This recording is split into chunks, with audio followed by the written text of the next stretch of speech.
nature. The most important thing we have. I always tell my students it's great to see that society cares more and gives back to it. Thanks to that, I can now guide you through a couple of ways of producing energy sustainably. What are the basic principles of those processes? Take this turbine, for example. They are used to produce energy from the wind. You would be surprised, even relatively slow wind can make the blade spin and generate kinetic energy to produce electricity. Water, a precious source. Even tiny streams flowing downhill have the potential to generate energy.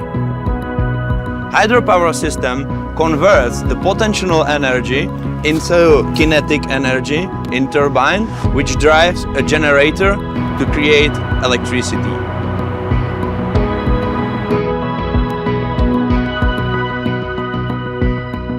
You can also use the power of the sun thanks to these photovoltaic panels.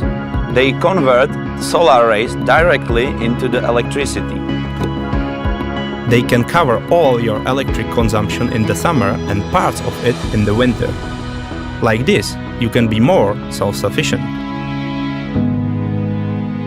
Talking about energy transformation, electric motors, such as in this car, work on an opposite principle than generators in wind or water power plants. They consume electricity and produce kinetic energy. There are various ways of generating sustainable electricity. Different conditions are suitable for different sources of renewable energy. The solution is combining them.